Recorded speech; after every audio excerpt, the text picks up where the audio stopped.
இன்றைக்கு நாங்கள் பசிலிக் சர்ச்சில் நிற்கிறோம். இது செந்தனி என்ற இடத்துல 93 டிபார்ட்மெண்ட்ல பசிலிக் து சாந்தனி அல்லது பசிலிக் கத்தீட்ரல் என்ற இடத்துல நிற்கிறோம். இந்த இடத்துக்கு வரண்டா 13ஆம் நம்பர்லையும் வரலாம், டிரா மெட்ரோ எடுத்தும் வரலாம். பசிலிக் து சாந்தனி என்ற இடத்துல வந்து இறங்கினீங்கன்னாலும் ஓகே தான், அல்லது சாந்தனி போத்துப்பறையில வந்து இறங்கினாலும் ஓகே தான். இந்த சர்ச் மிக புனிதமான சர்ச்சாக இங்க பார்க்கப்படுது. அதோட பழமையான வரலாற்று செய்திகள் நிறைந்த சர்ச்சாகவும் பார்க்கப்படுது. பாரிஸ்ல நோத்ருதாம் எப்படி இருக்குதோ அதே போல இந்த பசிலிக் து சாந்தனிக்கும் பெருங்கதை இருக்குது. இதே ஒரு மொனிமெண்டா கூட இங்க பாக்கினோம். இங்க பக்தியோட வார மக்கள் ஒரு பக்கம் இருந்தாலும் டூரிஸ்டாக நிறைய பேர் இங்க வந்து கொண்டு இருக்கணும். ஏன்னு சொன்னால் இங்க பார்வையிடுறதுக்கு நிறைய விடயங்கள் இருக்குது, அறிஞ்சு கொள்றதுக்கு நிறைய விடயங்கள் இருக்குது. இதுல இருக்க கற்கள் எல்லாம் நான் வசிக்கிற கரியர் சோசன் என்ற இடத்துல இருந்துதான் எடுக்கப்பட்டு வருது. அங்க அந்த கற்கள் எடுக்கிறதால தான் அந்த இடத்துக்கு கரியர் என்ற பேரும் இருப்பதாக சொல்லப்படுது.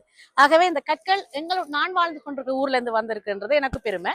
இன்றைக்கு தான் இந்த சர்ச்சை மூடி முதல் திறப்பு விழா நடந்திருக்கு. அதாவது முதல் திறப்பு விழான்றது இந்த சர்ச்சை மீளுருவாக்கம் செய்து இன்றைக்கு 11ஆம் தேதி ஏப்ரல் மாதம் 2025ஆம் ஆண்டு இதை மீளுருவாக்கம் செய்து இன்றைக்கு திறந்திருக்கிறேன். இந்த திறப்பு விழாண்ட காலகட்டத்துல தான் நான் இன்றைக்கு நிக்கிறேன்.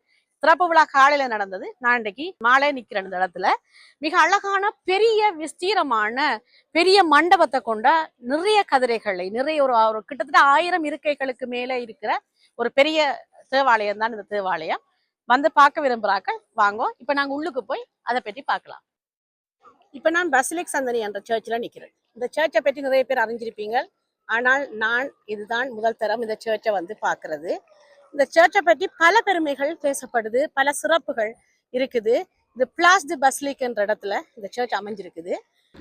வாயிலேயே இயேசு கிறிஸ்துவின் படம் போடப்பட்டு ஒருவருக்கு ஒருவர் அன்பு செலுத்துங்கள் என்றதை பற்றி ஒரு இதோட வருகை சொல்லப்படுது.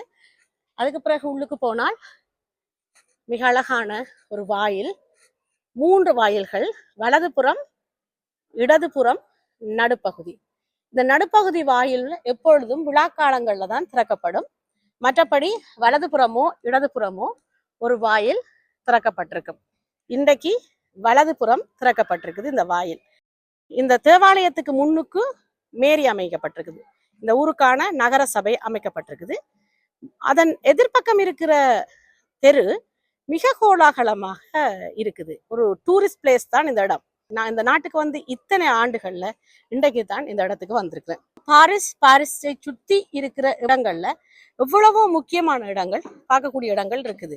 டூரிஸ்ட் கண்டே அமைக்கப்பட்ட இடங்கள் என்று கூட இந்த இடங்களை நாங்க கூறலாம். இப்ப நாங்க சர்ச்சுக்குள்ள போவோம்.